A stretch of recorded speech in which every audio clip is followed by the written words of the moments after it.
Hey everybody, welcome to Off the Shelf Board Game Reviews. This video is part of a series for Too Many Bones. In this specific video, I'm going to teach you actually how to play the game. If you want to see some sample gameplay, see a quick overview, find my actual opinion of the game, check out the other videos in this series. In this video, again, we're going to teach you exactly how to play the game. Now, Too Many Bones is an adventure game where the players are going to play Gearlocs who are trying to defeat a Tyrant. Now, the Gearlocs are represented by these poker chips, and these Tyrants are represented by these poker chips. But before we can even get after the Tyrant, we need to defeat all these baddies on our way by going on these grand adventures based on cards we're going to draw, and these adventures are going to give us different challenges, different enemies to fight, different powers on enemies, different rewards, and allow us to level up our heroes. And again, our adventure goal is to defeat the eventual Tyrant. As soon as the Tyrant falls, we have won the game. Now, before we go anywhere in explaining how to exactly play Too Many Bones, the best thing we need to do is understand is how our actual Gearlocs work. Because our Gearlocs are our heroes, and our heroes are the ones that be going through these adventures, and understanding our Gearlocs will help us understand the Tyrants, the enemies, the bad guys, and our actual objectives, and actually help us understand how we're playing the game. Now, the start of the game, before we can do anything, we need to do a couple different things, such as picking our bad guys, organizing different stacks of bad guys, and gathering all the things together. But I'm going to jump forward a little bit, and we're just going to focus and concentrate on our actual heroes first, because again, like I said, that's going to be the mass understanding that you need to understand how to play the game. Now, at the start of the game, every single one of the players is going to pick a Gearloc, and every one of our Gearlocs has 4 stats, including health, attack, defense, and dexterity. We have a section where we can lock some of our skill dice that are active. We can also lock some of our dice, and we can also start working towards our backup plans by getting bones on our rolls. And again, I'll explain those things when we get there. And we also have our skill trees, and we have a section where we can place down our trove loot and track how close we are to unlock our trove loot, which will give us some grand awards. So the first thing we need to do is when we pick our Gearloc is we need to figure out if we're going to play this game on easy, medium, or hard difficulty, or if we're going to play adventurer, heroic, or legendary is basically what they mean. And basically what that means is if we're going to play on hero level, or I'm sorry, if we're going to play on adventurer level, every one of our Gearlocs is going to start with 2 free hit points and 1 free skill up. If we're going to play in heroic mode, every one of our Gearlocs is going to start with 1 free hit point upgrade and 1 free skill up. And if we're going to play on legendary mode, we're not going to get any free bonuses at all. Once we decided what level we're going to play on, we each need to pick whatever Gearloc we're going to use. And the first thing we need to do is we need to look at every one of our Gearlocs and see if any of our Gearlocs is going to start with any free skills.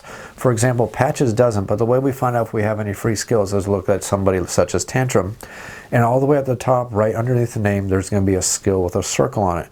And when you find the exact same skill right down below, that's going to be the free skill we're going to start with, and that skill will start slotted on our skill slot. But since we're looking at Patches, we need to understand that we are not going to start with any free skills at all, except for whatever we'll get from starting on the adventurer, heroic, or legendary difficulty.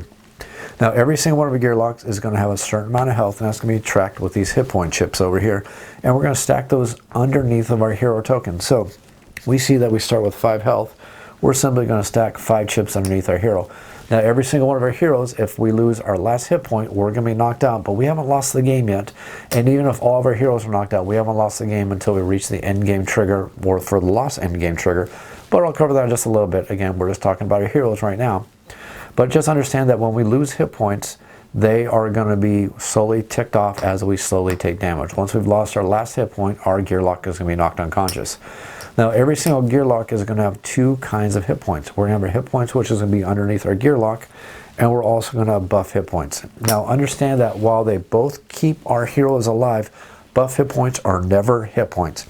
We can have unlimited amount of buff hit points that are always kept in our preparation area right here, but actual full physical hit points are tracked underneath our Gearlocs, and we can never have more hit points underneath our Gearloc than our total health stat. Now, since we're teaching you how to play the game right now on adventure level, understand that we're going to get 2 free hit points, and we're going to track these with these 6-sided dice. And we're simply going to slot these in next to our stat, and that's going to be our permanent health. So we see that we have a total of 5 plus 2 is 7 health. So this Gearloc right here at the start of the game on adventure difficulty has 7 hit points. So we'll stack 7 hit points underneath our Gearloc, and we'll have no buff hit points in our preparation area. Just understand there's a difference between buff hit points and actual hit points. If anything is asking for the hit points of a Gearloc, it's asking how many is underneath the Gearloc himself. Buff hit points never count towards that. And as a matter of fact, every time we take damage, unless it's true damage, they come out of our buff hit points first before they start attacking our normal hit points. Now, true damage always goes towards our normal hit points. We'll explain that when we get to that point in just a little bit. Next up, we're going to have our attack stat. Now, our attack stat denotes how many attack dice we're going to roll whenever we attack another creature. So if we have one attack, we'll simply roll one attack. If we happen to level up and get 2 attack, that means we're going to roll 2 attack dice. And as we continue to roll up our level of our attack stat, that judges how many attack dice we get to roll based on our dexterity, and I'll explain how that works in just a little bit. Defense is going to be pretty much the same thing. Our defense judges how many defense dice we happen to roll on our turn if we decide to roll defense dice. So if we have 1 defense, we'll roll 1 defense die. If we happen to level up our defense, as we level it up to level 2, we're going to get the ability to roll more defense dice. Now, defense dice, as we roll these are going to lock in our active slots. And the thing we have to be careful of is you can never have more dice in your active slots than the amount of slots allotted to each one of our heroes. Now, some heroes have lots of active slots and not too many lock slots, and some heroes have a little bit of an average of both, and that depends on your hero, your different abilities, and different things that your hero happens to have. Then the final ability you have is your dexterity stat. Now, this is a multifaceted stat because it actually judges a couple different things. Your dexterity judges the total amount of movement and dice you can spend every single round. Now, in this game, when it comes to movement, this is basically a tactics style game. And what I mean by a tactics game is if you ever played Final Fantasy Tactics or games like that, the game is going to have heroes who are leveling up and then they're going to fight on a grid. And this is going to be a grid fighting system. And as we're going across this game, defeating baddies and encountering enemies across the board, we're going to be maneuvering across this board in an effort to get closer to these baddies, get away from these baddies, maneuver, and when we have lots of heroes on the board, we have very limited spaces, so we need to play very, very tactically. So on our turn, if we move 1 space, it uses up one of our potential amount of dexterity we have access to for this turn. Now, if I have 3 dexterity and if I don't move at all, I can roll up to 3 dice on my turn based on skill dice, based on attack, and based on defense. If I move and I only have 3 dexterity, if I move 1 space, now I can only roll 2 dice this turn. If I move another space, I'm now only moving 1 die this turn. And if I move all 3 spaces, using up all 3 points of my dexterity, in this example, I have no dice I can roll this turn. So your dex base uses your movement, and your dex is also judging how many dice you can roll any single time on your turn. Now understand that means skill dice, that means attack dice, and that means the defense dice. So if I have 3 dex and I happen to have 2 attack and I have 2 defense, if I move 1 space, that means I can only roll 1 attack and 1 defense, or I can only roll 2 attack, or I can only roll 2 defense, or if I happen to have any skills at this point, I could potentially roll 1 skill die, 1 defense die, or 1 skill die and 1 attack die. Well, you get the idea. As I move and I'm using up the amount of dice I have access to every single turn, so that's part of the tactical strategies of the game. On top of all these considerations, our heroes are also going to level up in specific manners, and as they level up, they're going to gain extra abilities. But the trick here is they can only learn abilities in certain orders. As they level up, they have to respect the skill trees and follow along with them as they go. And they also have to learn minimum skills in the beginning in order. And that's shown over here on a skill tree over here. We see that any skill that has a star next to it has to be learned before we can learn any other skills following the path. So if I want to learn the ability of Bone Saw, that means I have to learn Medkit first, then I have to learn Fast Hands, then I can learn Bone Saw. Although you see these 2 skills right here that have a star next to them, I can level them up anytime I get a skill up because there's no prerequisite for any of those skills. Additionally, on top of all this, and again, I don't want to go into the minutiae here of all these character sheets because they are kind of a lot to them and you can read a lot of them. But you'll see that a lot of skills have various different things. Some are going to say I for instant, which means as soon as you roll the die, you're going to do what it tells you to do. Some will have the letter L for lock, which means as soon as you roll the die, you're going to actually lock it in your spot over here, and it's going to give you buffs, benefits, or different abilities as long as it's locked in this slot. Once it's no longer locked there, you're no longer getting the benefits of that die. And also other abilities allow you to lock your dice in other player slots and everything like that. But just understand you only have so many slots to have these, and once they're filled up, you can't have any more dice filled in there. And not only that, the additional challenge on this game is as you're using up your dice, they become exhausted, and you're not going to get them back until the end of every single combat happens at the end. So you have to be smart with the use of your dice, because as you're using up all these skill dice, you're using them and then you're exhausting them, and then you go to your prep area and you're not going to get them back anymore until the end of the battle. That's assuming you survive the battle. Of course, even if you fail to survive the battle, you're still going to get your skills back, but you're not going to get the extra rewards for surviving the encounter. So you're going to get all these benefits as you level up your characters, and add on to this a little bit more to every one of these character sheets. You want to familiarize yourself with your character sheets, learning what all the abilities you have for your characters, learning what your backup plan is, and backup plan is you're going to spend bones. I'll explain this in just a little bit. But as you get these bones rolled on all these dice, whether it happens to be attack dice, defense dice, or even if your skill dice happen to roll up bones, as you get these bones, you're going to get extra abilities that you can cash in all these bones to gain those abilities. Or if you happen to get up to 6 bones by spending your abilities perfectly in the perfect different way, if you manage to get up to 6 different bones, you get to level up and you get to get an extra ability, and you signify that by simply flipping over your Gearloc over to the side that has the stars all around the portrait, and you're now a level 2 Gearloc. So understand what you get at the beginning, understand what your skills do, understand what your backup plan allows you to do, and understand these sample builds that tell you how to build up your character, giving you suggestions when you're first learning the game, and also learning what the different effects that you have access to, such as poison for some characters, such as healing for some characters, and other things like that, and explains to you how your dice are going to interact with each other. Those all go into making up your Gearloc.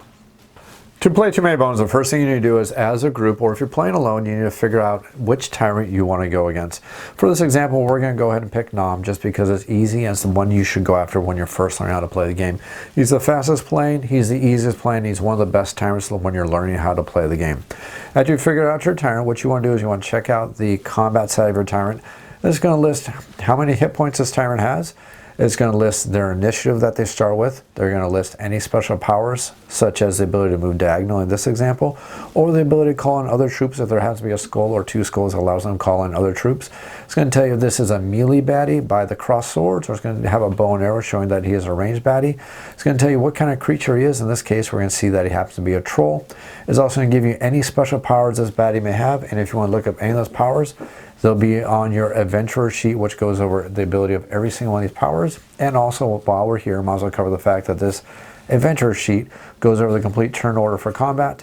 It also goes over the complete turn order for the overview of the game. It tells you how to pick locks and does all these things. It has a little overflow chart of showing you exactly how the game plays. So keep this handy when you learn the game. It can be very, very helpful. And I play this game dozens of times, and I'm still pulling out just because I don't always have all these special abilities memorized. It just makes life so much easier.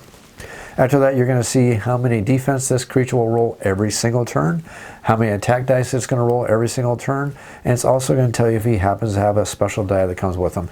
Now, in the base set, all the tyrants have their own special dice. As you get expansions, that may not be the case all the time, but basically we see that Nom, every time he's going to activate, he's going to roll his special die. He's going to roll 1 defense die, and he's going to roll 1 attack die every single turn. Of course, unless he already has a defense die on him, but we'll explain combat in a little bit. But basically, every time he activates, he's going to roll all those dice, and we're going to see the effects of those dice based on special abilities, based on our results, and basically saying what's going to happen on this back of this card, which is going to tell us the result of any of these rolls of the special combat die. We simply look at it, follow what it does, and this is also going to tell us how we're going to set the baddie queue. Now, baddie queue is abbreviated as BQ. I'll explain how we find out what the baddie queue is every single turn. It's pretty easy, but I'll explain a little bit. But basically, this explains all these things, but you are fully allowed to fully familiarize yourself with the enemy before you fight them. The final thing this is going to tell you is going to tell you how many progress points you need before you can confront the baddie. It's going to tell you how many days you have to win this adventure. If you don't defeat him by the end of the 8th day, you have lost the adventure and you cannot go on. You must restart the entire adventure. It's also going to tell you what kind of baddies you're going to fill up every one of these baddie queues with, and these baddie piles, because every single one of these tyrants, it only has certain kind of baddies that are going to go with the encounter.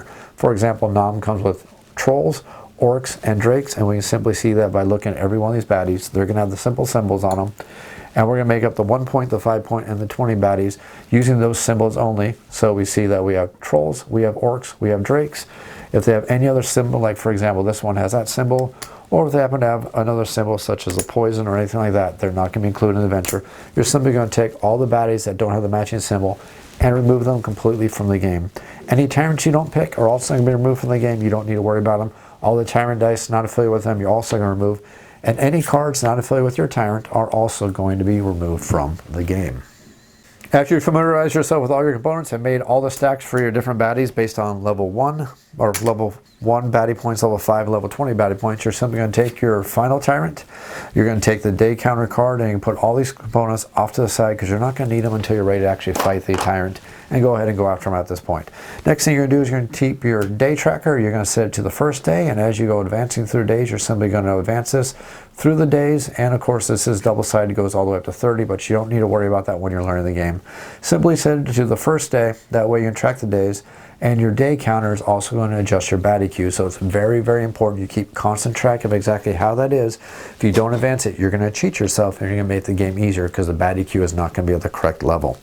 After you manage to put all these things to the side, you're going to take the one special encounter card that goes with your specific baddie, and then you're going to count the amount of days that it takes to survive the encounters with this baddie. And if you're playing the base game, you're going to subtract 3. If you're playing Undertow, you're going to subtract 2 from this number. So since we're playing with the base game, we're going to look at this. It's an 8-day encounter. If we're playing solo, we're going to use the solo adventure deck. If we're playing with 2 or more Gearlocs, we're going to use the group Gearloc adventure deck. And we're simply going to count out the amount of cards minus from this number, minus 3 if we're playing the base game, or 2 with Undertow. So 8 minus 3 is 5. So 1, 2, 3, 4, 5. These cards we're going to put off to the side. We pretty much don't need to worry about them unless something happens to have us to draw one of those cards. We're then going to take these cards, plus any special cards that come along with our baddie, and we're going to shuffle these up without looking at them.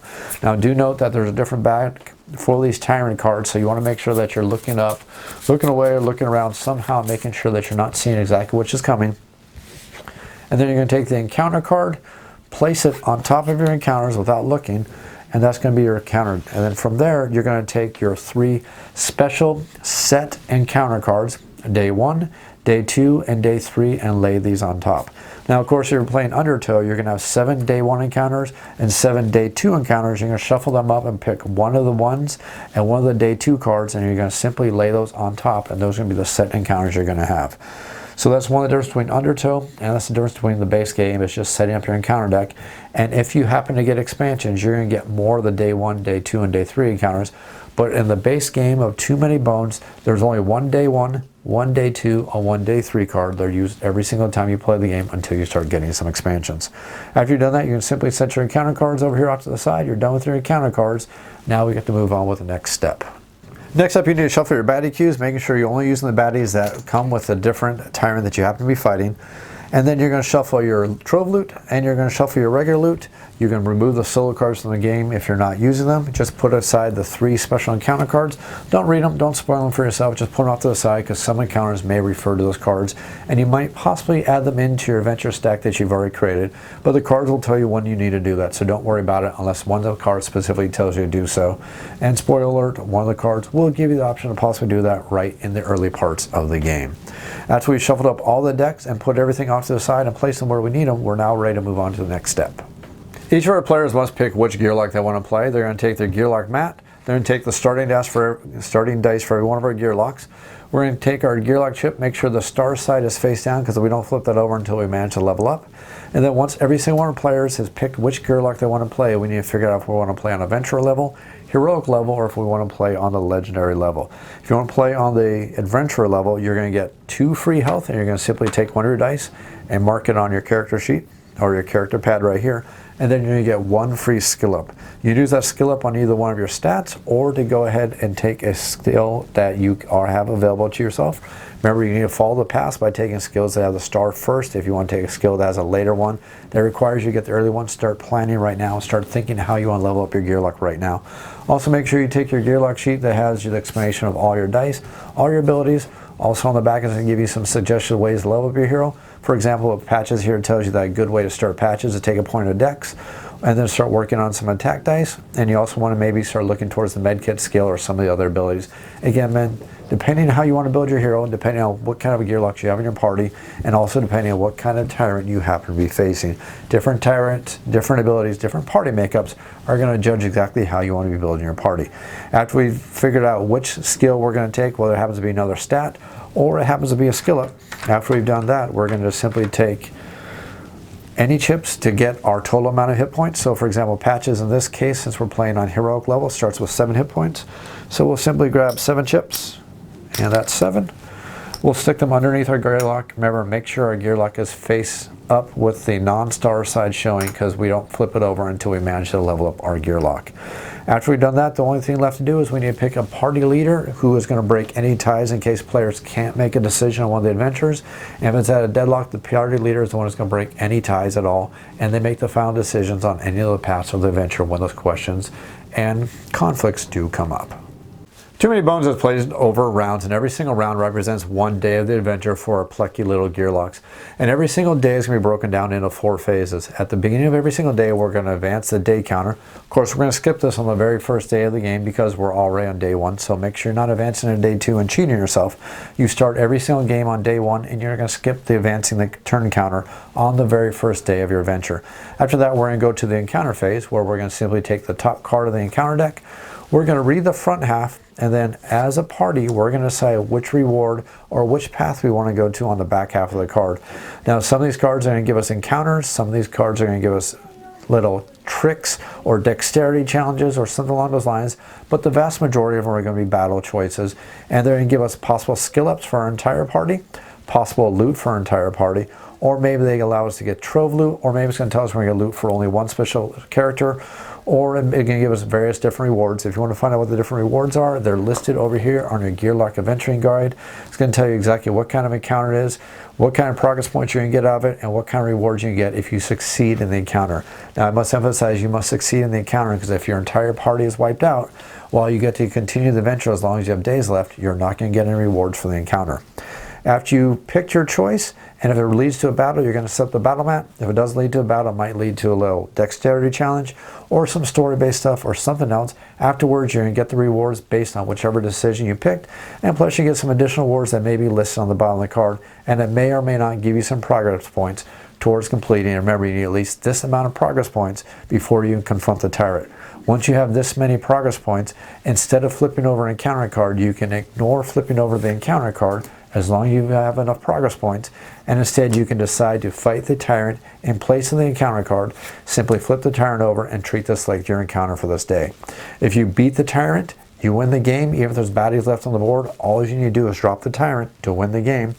If the Tyrant and his baddies manage to knock out all of our heroes, you are simply going to move on to the end of the round. You're going to skip the treasure phase because you're not going to get any rewards. You're going to move to the recovery phase. As long as you have days left, you can try again on the next day, either going against the Tyrant or decide to level up by going through more encounters, as long as you have days left to go for an additional encounters.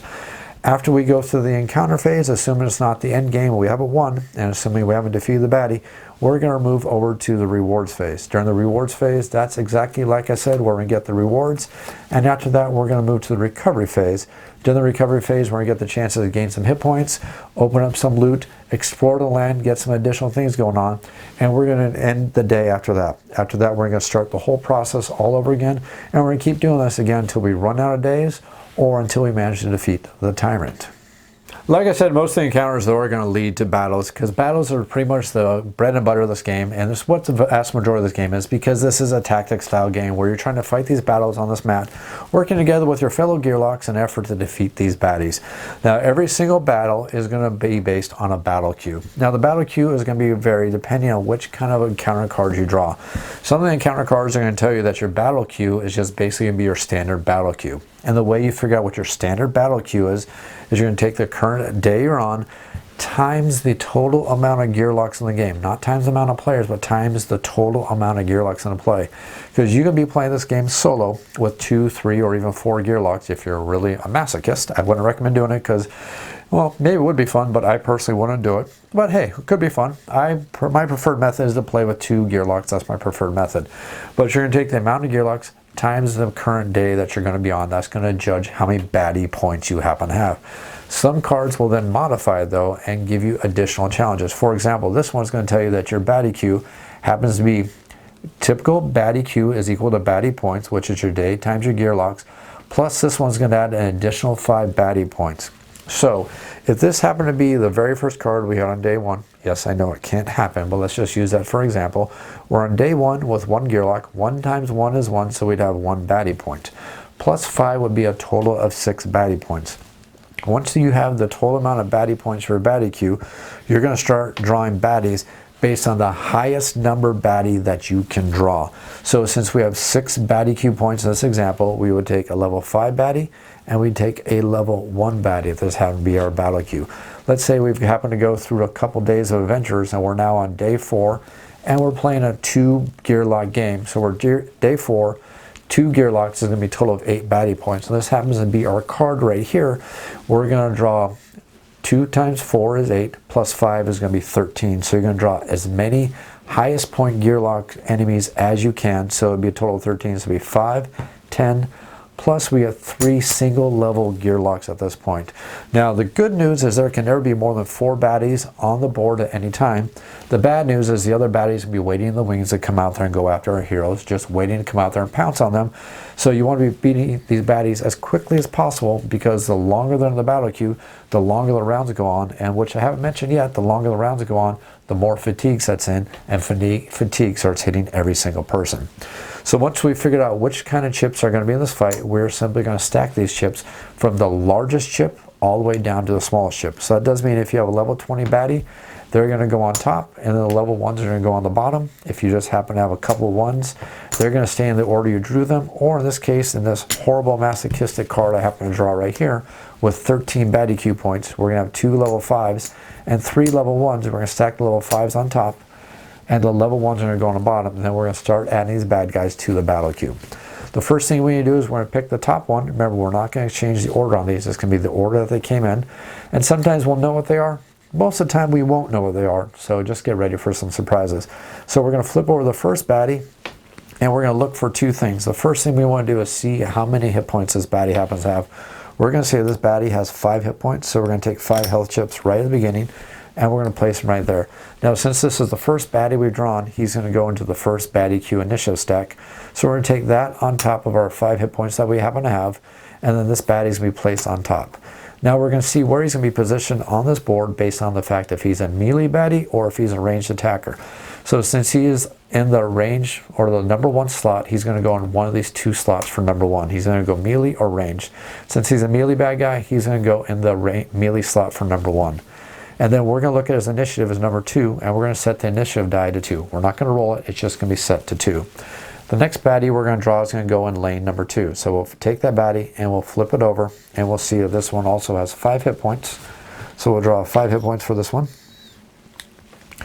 We'll take the level or the lane 2 initiative tracker, and then we're going to see that he's got a 3 initiative, so he actually goes higher up in the initiative, and then we will place him on top. We'll see that he happens to be a melee baddie. Now, if we ever have ties in the initiative, let's say for example this baddie showed that he had an initiative of 2, then ties are going to be broken by the order these baddies came onto the mat. So that means that the purple one would go after the other one because he came on the mat afterwards, so ties are broken that way. Since we don't have a tie, we don't need to worry about it, so let's go back to the number 3. Next one we're going to go is going to go on lane number 3. We'll flip this over, and we will see that he has 3 hit points. We will see that he has an initiative of 4, which means that he is going to go to the top of the queue, even higher than the other guys. And we are going to see that he's going to be a ranged attacker because he has a bow, so he'll go here. And then the final baddie we will draw will be right here. He's going to have 3 hit points. He will be in this initiative queue right here. He is a melee baddie. We'll place him right here. His initiative happens to be 2. So now that we have a tie, we're going to see that he is later coming out on the board. So that means his initiative is going to be below this bad guy right here. This Gearloc or this baddie right here is not going to enter the board until there is room for him based on one of these baddies being defeated. As soon as one of these baddies is defeated, at the end of the round where that baddie is defeated, it doesn't matter which baddie is defeated, he's going to take over the spot of that baddie. So we're going to simply allow him to come on the board at that location, and he will go in the slot whether he's ranged or melee. And then once we figure out the slot, his initiative is going to be not based on his actual initiative since the combat has already started. His initiative is going to be based on just how powerful this guy happens to be. Any level 1 or 5 or 3 baddie, if you're playing with Undertow, will always go to the bottom of the initiative row when they're added to the top. Any level 20, any level or any Tyrant or any hero Gearloc that enters the battle after the first round will always move to the top of the initiative queue. And it doesn't matter what their current initiative is once the battle started. These numbers are completely irrelevant. It's just the positioning of the dice and relevance to each other. That's what their initiative is based on. Once battle started, we're going to start ignoring the numbers completely because they no longer matter.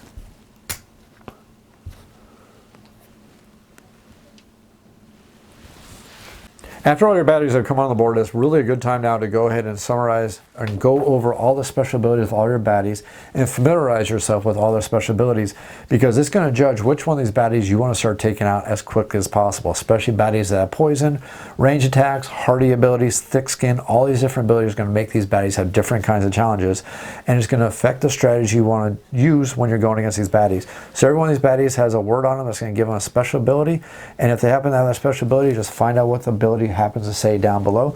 The only thing you need to be concerned with is if it happens to be a special ability with a bones on it. That means that special ability only happens if when they're rolling the dice, and every one of these guys gets to roll a dice on their turn, if you happen to roll a bones. If it happens to roll a bones, that ability is going to go off. If you don't roll a bones, that ability is not going to go off and you don't need to worry about it. So familiarize yourself with all their abilities. Learn that the targeting means that this creature is going to go after the hero with the least amount of hit points. Remember, buff hit points are not hit points, so this means the hero with the least amount of hit points. This one's going to attack the two heroes with the least amount of hit points. Never attacking the same hero twice unless it happens to pick it using a special ability. You can re-pick its special ability to understand what I mean by that. Or some of them are going to go after the most powerful hero, which means the hero with the most hit points. Again, buff hit points are not hit points on this calculation. So whoever currently has the most hit points. And again, this guy over here is a ranged attacker. He's simply going to go after the person who has the least amount of hit points. Now, the thing to understand about all these baddies is baddies only move a maximum of 2. No baddie can move orthogonal. All movement is diagonal, or all movement in this game is orthogonal. No movement is allowed diagonal. Baddies get a total of 2 points of movement, but there are some baddies that have special abilities that allow them to move orthogonal, and those will be denoted by having them 2 feet down on their little chip right here. That lets you know that they can move diagonal. And also, when you play Undertow, understand that when you reach the fatigue round, which is the 6th round in all later rounds of the game, everybody gets the ability to move diagonal, but unless you're playing Undertow, or unless a baddie has the special ability showing the 2 feet, everybody must move orthogonal, and that means our heroes too. Also, on top of that, understand that ranged attackers never move. Only the baddies who are melee attackers with the cross swords are the ones who are going to move, and they're going to move towards their heroes based on targeting and based on the amount of hit points our heroes happen to have, and that's going to tell you who they're going to go after. But they're always going to go after the closest Gearloc. If there's ever a tie between who is closest, that is the point where we're going to look at their targeting. And again, if there's multiple targets, that means that specific baddie is going to attack multiple heroes at the same time. So make sure your heroes aren't next to these baddies. Spread out a little bit so you're not taking all the damage and getting lots of hit points lost and losing these adventurers. After we put out all of our baddies onto the board, and we've established all the initiatives for all our baddies, it's now time for our heroes to go ahead and access the board. But before they can do that, we need to figure out what their initiative is. Every single one of our Gearlocs is going to roll initiative. Now understand that the initiative dice for every single one of our Gearlocs is not a true 6-sided die. If you look at every one of our heroes and you look at their sheets, it's going to tell you exactly what range of numbers they can get on their rolls. And you're going to see, for example, that Patches, although he rolls a 6-sided, it can only roll 3s and 4s for his initiative. If you happen to look at Pickett, you're going to see that Pickett has a die that actually can roll even lower. He can roll all the way down to a 2, but he can also roll all the way up to a 5. So understand that's not a true 6-sided die. You're not going to get perfect 1 through 6 results, but let's go ahead and roll the dice for our heroes. We're going to roll the dice for our heroes, and then we're going to decide where we're going to place our heroes in initiative order. Now, ties between our heroes and bad guys, the players get to decide in what order the ties are going to go. You can go in your favor or you can go in the enemy favor, again, deciding what kind of heroes you have and what kind of strategies you want to do, but you're simply going to add your heroes to initiative die. Now, since we're using melee heroes, I'm going to go ahead and break the ties in our favor just because I think it's a smart idea looking at what we're fighting here. And you just simply add your heroes into the initiative queue, and now we have our initiative queue for our heroes. Now, I'm going to stop right here because I just want to backtrack if we're happen to play Undertow. If you're playing Undertow, every single one of the adventures is going to have a symbol on it. It's going to decide if it's going to be a water-based adventure or if it's going to be a land-based adventure, so you need to make sure you have the correct side of your battle mat showing for that kind of adventure. Also understand that sometimes it's going to have you fight Kreln and bring them into the battle. Sometimes it's going to have you bring mechs into the battle. Now mechs always go to the bottom of the baddie queue, even though they happen to be 3-point baddies. So if you have our battle queue, which had 3 1s and 2 5s in this order, the mechs are still going to go underneath that in the order.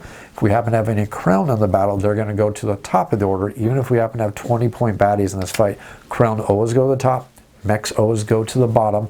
And understand that mechs and crown are not going to come in on the tracks right here.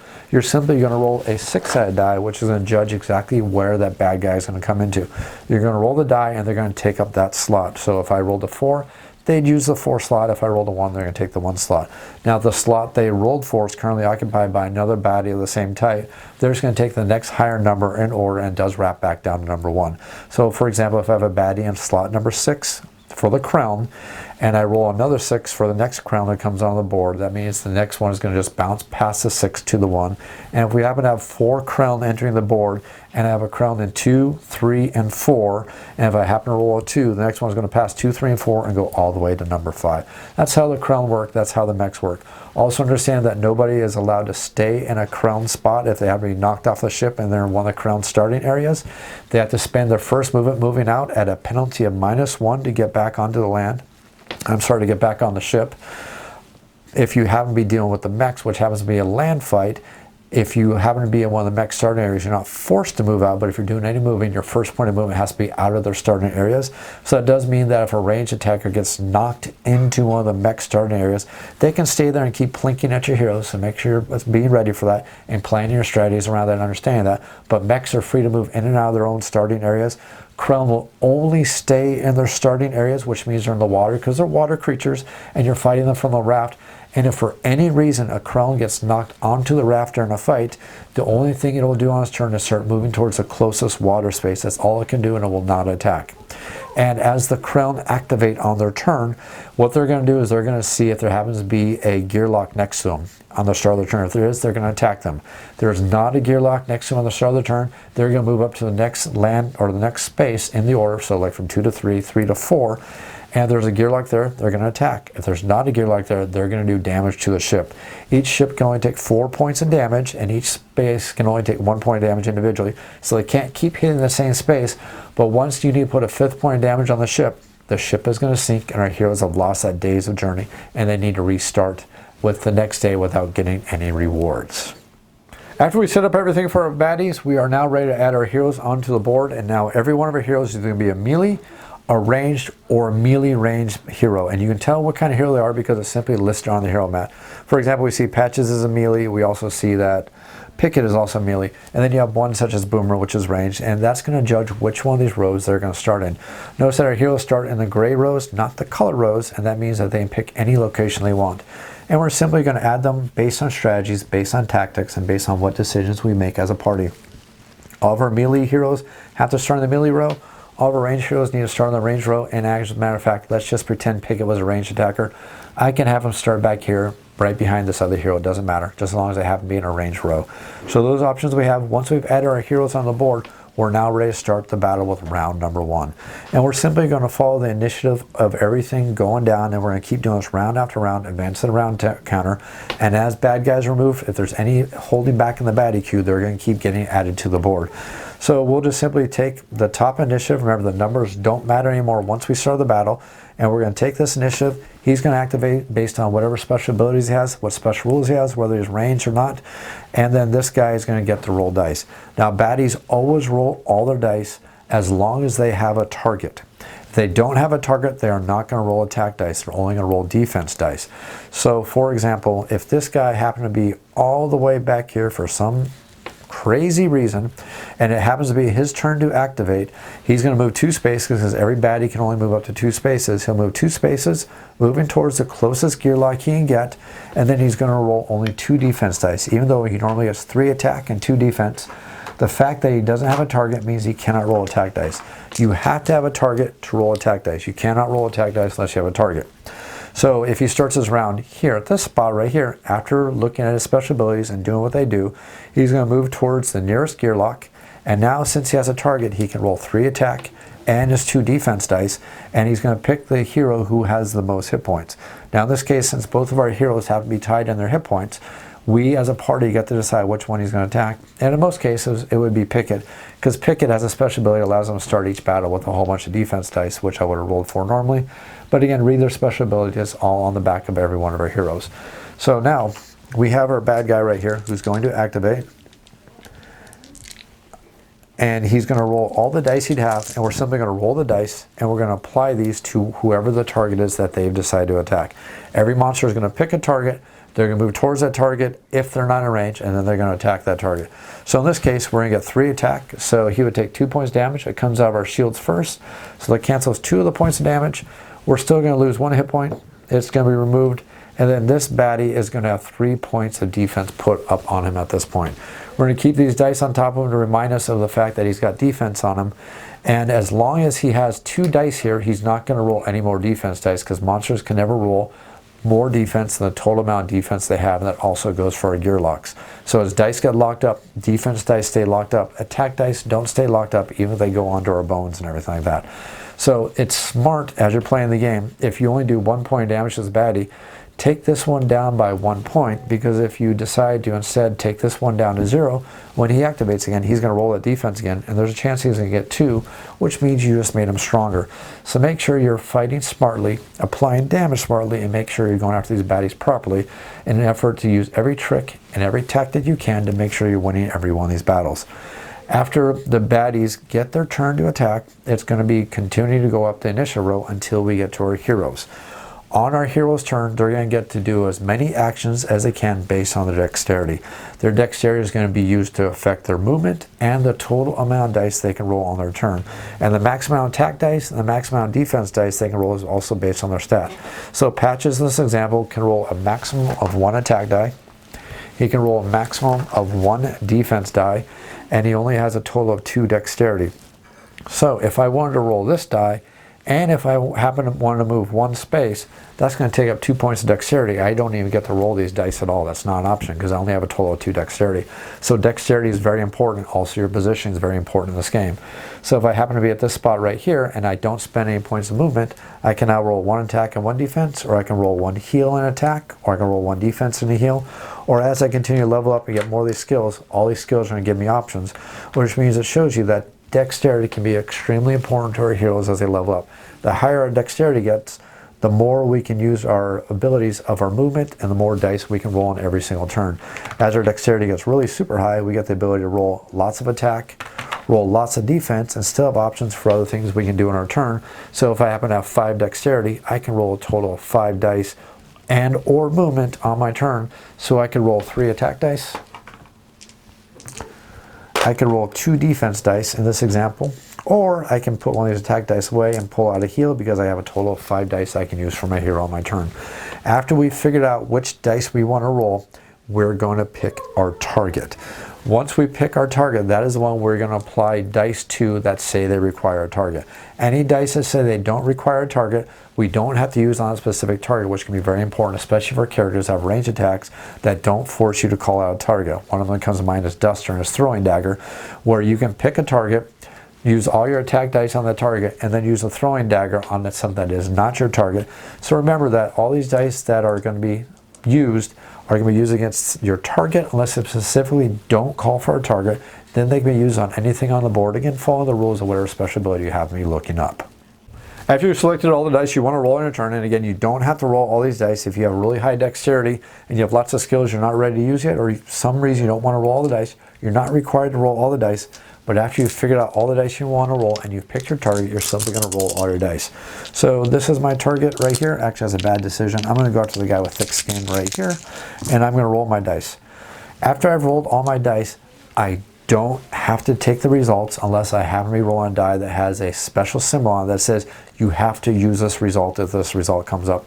And generally those symbols are going to be in red, so you know to look out for those. If those symbols come up in red, you have to take the result. So for example, if I needed this heal to be a lot higher, I can say, I need this to be higher. I don't want to exhaust this die. I'm going to put it right back there because I don't want to use the result. And This also goes for bones that you may roll on these dice. This also goes for different abilities and everything that may happen for these dice. As long as it's not a red bones or a red symbol, you don't have to use the result of the die. After you've figured out which dice you're going to do, you're simply going to place your dice in the slots. Defense dice will go up here in your active slots. Attack dice will do their damage to the creature. He has thick skin, so he's actually only going to take 1 point of damage. And then after that, we spent our dice. As we level up and we start using more powerful abilities that give us extra abilities, such as the ability to poison, as we start using more powerful abilities, such as our bone style, which starts doing more damage to creatures, and all these different options, we're going to get the ability to start doing different things to interacting with the bad guys and doing different amounts of damage, different debuffs, different buffs, and everything going along those lines. But just understand that dice that say target can only work on whatever you picked as your target. If it doesn't say a specific target, you can use on anything you want. And the best part of all this that I haven't even mentioned is you can resolve these dice that you rolled in any order you want. So you can resolve your defense dice first, your attack dice first, depending on special abilities, like if they have strike back or something like that. Or if you happen to have bones, you can go ahead and spend your bones in your backup plan. Now you can only use your backup plan once per turn, but you don't have to use all the dice in your backup plan. And every one of your backup plans is listed on the back of your character sheet. It's going to tell you exactly how many bones you need to spend out of your backup plan and exactly what it's going to do.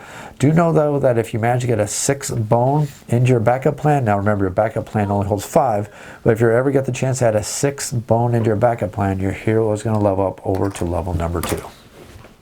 After all of our players and all of our baddies have had the chance to activate and they've gone through the entire round, we're simply going to reset the round and move on to the next round. Now, of course, if there's any open slots in the baddie queue, extra baddies are going to come in and they're going to be at the bottom of the initiative queue. If they're a level 5, 3, or 1 baddie, if they have to be a level 20 or a tyrant or another hero, they're going to come in at the top of the initiative queue.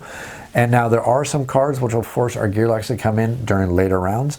Some of our Gearlocs can be resurrected, which means they're going to come in at the top of the initiative queue after they've been resurrected. But we're going to keep going through the rounds over and over and over, advancing through the rounds until we get to round number 6. Once we get to round 6, we're going to stop advancing the round counter, but at the start of every single round, every single person on the battle map is going to take 1 point of true damage. Now, true damage, I said I was going to explain it in a little bit. True damage, anything that does true damage bypasses all defenses and all resistances for everything except for mechs when it comes to fatigue. Now, mechs can avoid fatigue, but they can't avoid true damage. Anything that takes any points of true damage takes a damage directly to their hit points, not up to anything else. It goes directly to the hit points. Now, there's a few different things that can avoid it. Again, read the special powers about all of our different tyrants and all of our different heroes, but generally speaking, true damage is damage directly to our hit points.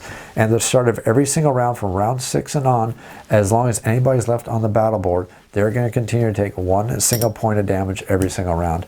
Now, some of our Gearlocs, such as our wonderful hero Patches, this doesn't bother him that much because he has a natural ability to regenerate. Patches can get some or Pickett can get some dice and allow him to regenerate also. But generally speaking, as the rounds go on, our heroes and our baddies are going to continue to get fatigued, and this is going to keep going on until either there's no baddies left or there happens to be no Gearlocs left on the mat. If there's no baddies left on the mat, our heroes have won. They get to go on to the reward phase. Again, the reward is based on their decision, and any reward is based on the bottom of the card. If our heroes are all knocked out, then we're going to bypass the reward phase and we're going to go directly to the recovery phase. Let's go ahead and cover those right now. Before we go on to the reward and recovery phase, though, we need to cover one more quick little thing here. And again, this is going to be based on the difficulty you happen to be playing the game on.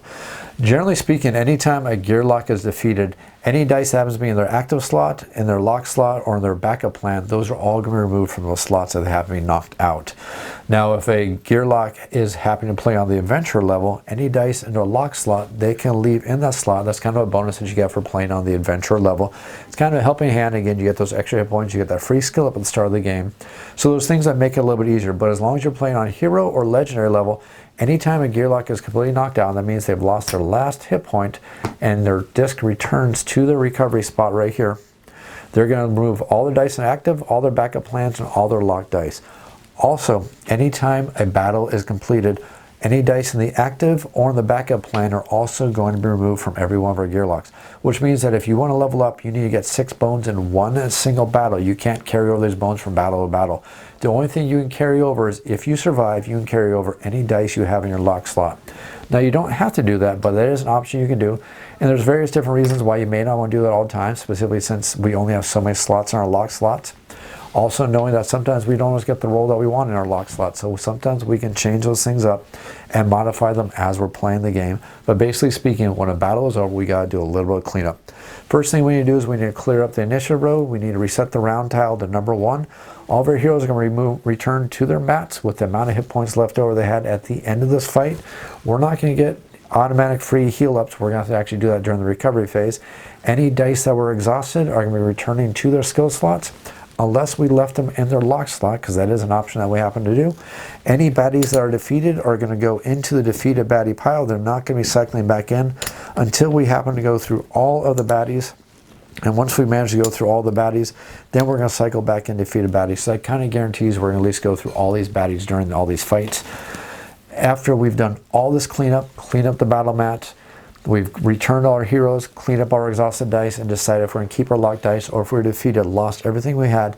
Now we're completely done with the encounter phase. Now we get to go to the rewards phase. If we won, if we didn't, we're going to skip the rewards phase, and now we're going to go to recovery phase.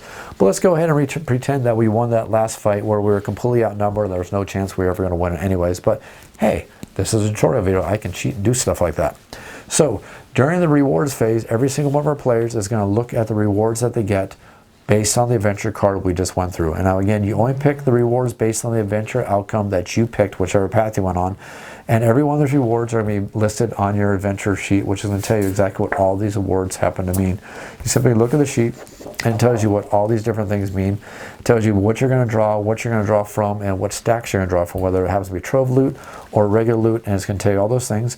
And then you're also possibly going to get skill ups, and you're also going to get progress points. Remember, you need as many progress points here as it takes to go after the baddie. Once you have that many progress points, you can start potentially, if you want, going after the baddie before you run out of days.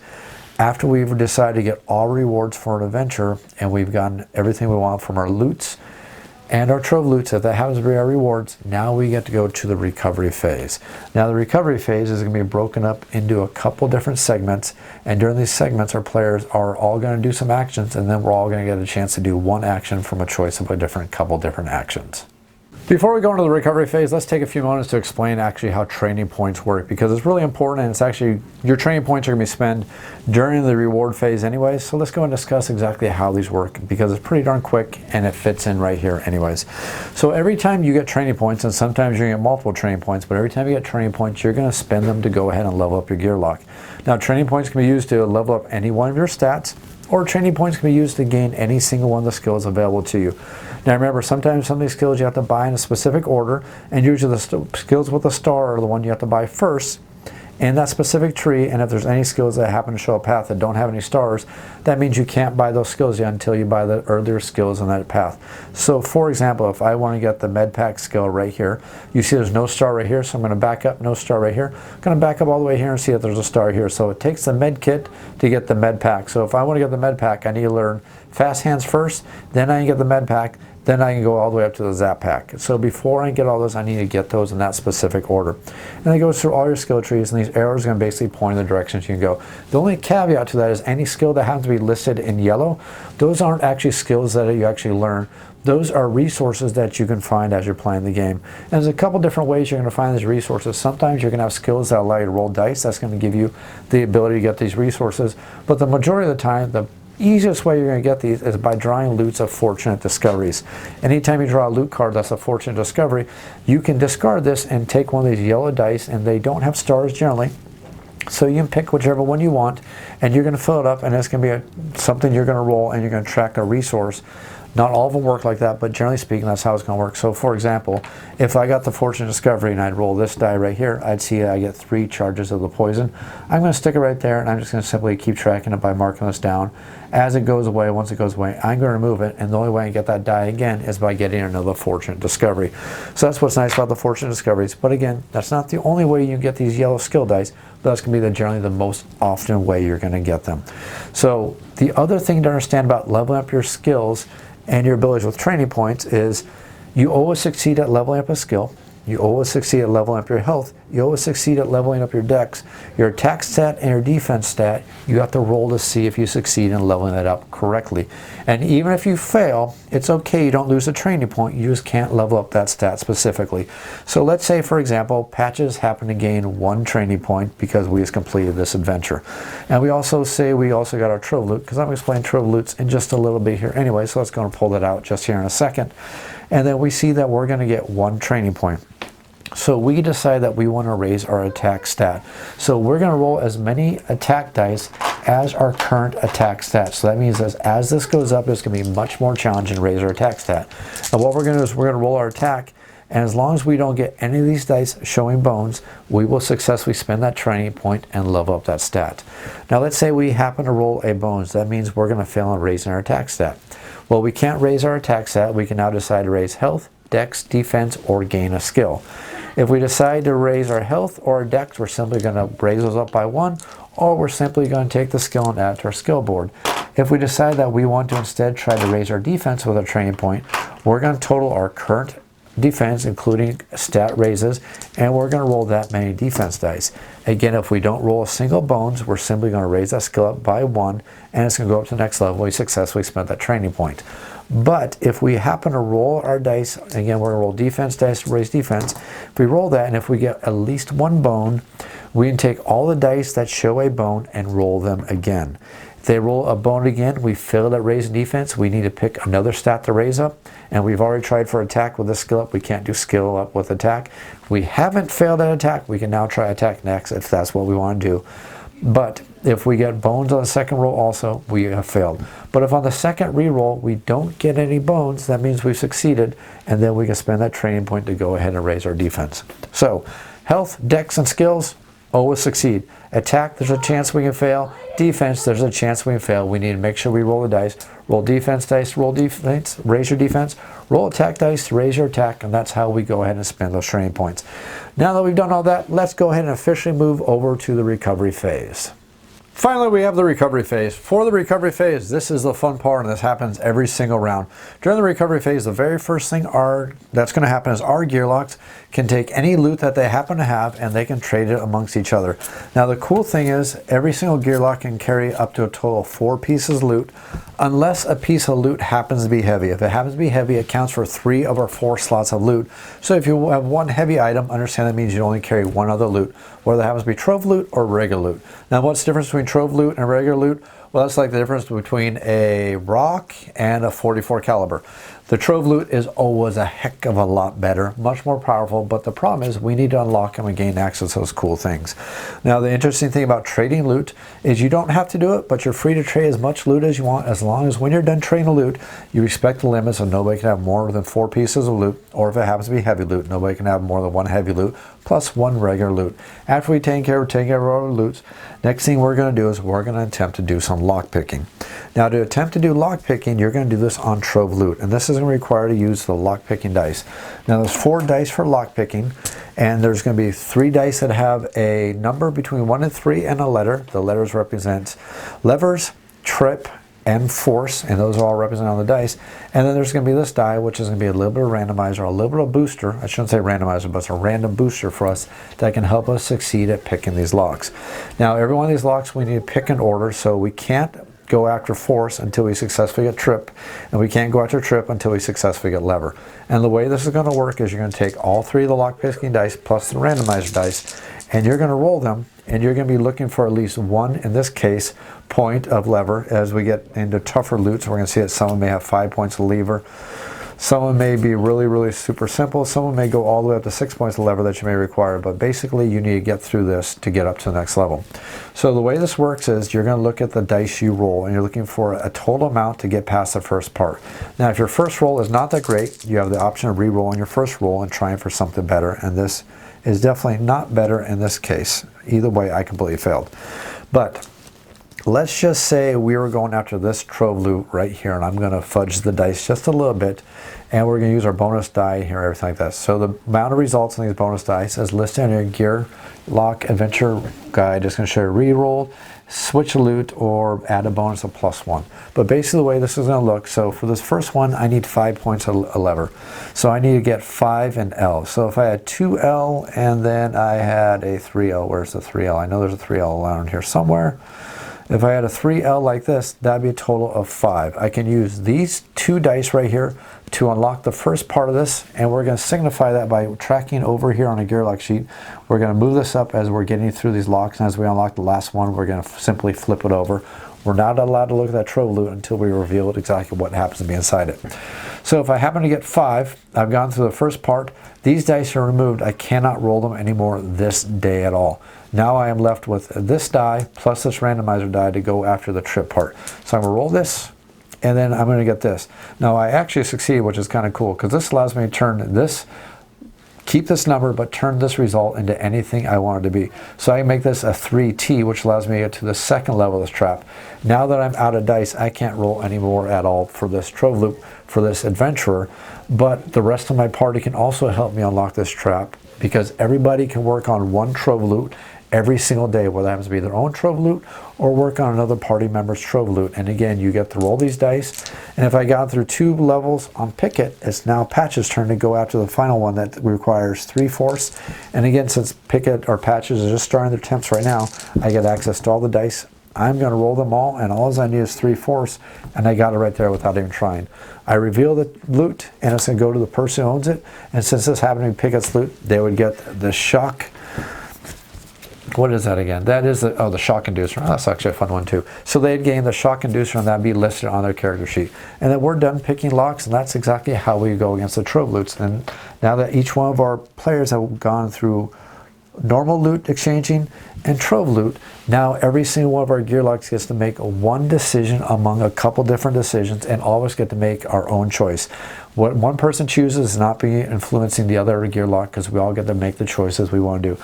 The first thing we can do is, if we want to, is if we happen to have a loot, we can discard a loot, and we're going to discard it before we make the roll. But we're going to discard the loot, and then we are going to grab a whole bunch of attack dice. We're going to grab 6 attack dice, and then we're going to roll these 6 attack dice. For every bones result we get to grab 1 loot card and pick as many cards as we got based on however many bones we got, and then keep one of those cards. So if we roll like 5 bones, we're going to draw 5 bones or 5 cards and keep one of them. Or in this example, if we happen to roll 6 dice and don't get a single bones, we're going to lose the loot we trade in, plus we're not going to be able to replace it. So that's kind of the risk you're going to take when you're going after trying to get better loot. So if you decide that you don't want to go after better loot, the next thing you can decide to do is you can go ahead and decide that you are going to rest and recover. Rest and recover means that you regain all your hit points back up to your hit point maximum. So if we happen to be hurt, we're going to heal all the way back up to our hit point maximum. Remember, we can never have more hit points than our maximum. We can have bonus dice and actual hit point bonus dice, but we can never have more hit points underneath our Gearloc chip than our total hit point maximum. If we don't want to rest, and if we don't want to look for better loot, the final thing we can do is we can explore the area and look at what our future encounters happen to be. And to do that, we're simply going to roll the 6-sided die. And if we roll a 1, 2, or 3, we get to look at the next level 1 encounter. If we want to keep it on top, we can keep it face up. If we don't want to encounter it because we're not ready for it, we're going to put it at the bottom of the stack. If we roll a 4 or a 5, we got to look at the level 5 baddie, and again, we can keep it face up, or we can put it at the bottom of the stack. And if we happen to roll a 6, we can look at the level 20 baddie, keep it on top, or again, we can put it at the bottom of the stack.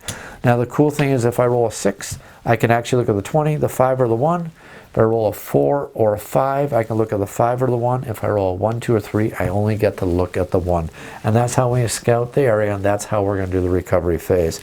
After we've made our decision for the recovery phase for every single one of our Gearlocs, it's now time to start the new day by advancing the day counter, moving on to another encounter, possibly getting more rewards, going on to another recovery phase, and keep on doing this until we either successfully take out the baddie, or we run out of days and we lose the adventure. There's only a couple of things left to describe in this game, and again, this is a really big overview on how to play this game, because I can go into the minutia for this game and really bog this down and go wah wah wah wah wah wah in this, and probably bore all of you. I'm just trying to give you a really good overview of how this game plays and cover the things you're most likely going to encounter when you play the game. Cover the buff hit points. Remember, buff hit points are not like regular hit points. It's something that a lot of new players make or mistake a lot of new players make when they're first learning how to play this game. Buff hit points are not regular hit points. Buff hit points go in your preparation area, and they never go underneath your hit point stack. True damage always goes against your hit point stack directly. Just understand true damage is very, very dangerous. It can also be very powerful. You happen to be using it against the bad guys, but it can be also very dangerous against your heroes. I explained to you how to do the lock picking with Trove Loot. The only really last thing to explain to you that you may encounter in your first early plays of this game is learning how to play dangerous darts. Now, to play dangerous darts, every single player involved in the dangerous darts gets to pick 3 dice. Total of 3 dice among 3 different types of dice. Now, the types of dice you can pick for dangerous darts is you can pick attack dice, you can pick defense dice, and you can pick status effect dice. Now remember, you're going to pick a total of 3 dice, which means you can go 2 attack, 1 defense, you can go 2 status, 1 attack, whatever you want to do, but you're going to pick a total of 3 dice, and you're also going to start with a total of 10 hit points. Everybody involved in this is going to do the same thing. Now, any NPCs involved in this dangerous dice is always going to pick 2 attack dice and 1 of these status dice. And the way this is going to work is the Gearlocs always roll second. The Gearloc involved in dangerous dice always roll second, and the opponent is going to roll first. And what they're going to do is they're going to roll the dice, and then they're going to apply the effects of whatever they roll against the Gearloc, possibly affecting their hit points, possibly doing status effects. And then the Gearloc gets the chance to do the same back to the opponent. Here's the trick though. You have a special set of bone backup plans that you can do in this instance, which is going to modify how things are going to work. If you happen to roll 1 bone, you can remove any status effect that happens to be on your Gearloc, such as if you've been poisoned by an early round of dangerous darts, you can spend that to remove the poison from you. If you happen to roll 2 bones, you're going to stun your opponent, which means they're going to have to skip their next turn. And if you get really, really lucky, and if you happen to roll 3 bones, which means you can't be rolling status dice at all because there's no bones on the status die, so figure that out into your strategy, that if you happen to roll 3 bones, you win dangerous darts instantly. So basically, this is a game of attrition where every person starts with 10 hit points. Whoever is the last person standing is the winner of dangerous darts. Now, I hope I've explained enough of Too Many Bones on how to play the game. I tried to include a lot in the game without overwhelming you, because there is a lot to this game, and it's going to overwhelm a lot of players when they're first learning how to play the game. Now, I know the rule book for this game is not the best rule book in the world. It's kind of confusing.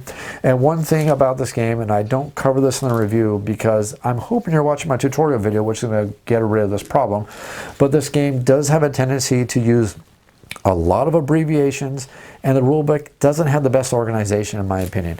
So if you watch this tutorial video, my hope is it's going to help you learning how to play the game, but just understand the tutorial or the rulebook is not the best organized, and the game uses a lot of abbreviations. So I hope you enjoyed this tutorial video, and I hope this tutorial video helps you get this game to the table. Hope you enjoyed this video. I hope you enjoyed this video series. If you have any comments or questions, make sure you leave them down those YouTube comments down below. I'll be sure to answer them as quickly as I can. You can also feel free to email me at offtheshelfboardgamereviews. That's otsbgr@gmail.com. I'll be sure to answer emails as quickly as I can. If you enjoy this video, you enjoy this video series, you want to see this channel continue, click that like button, click that subscribe button, and as always, thanks for watching.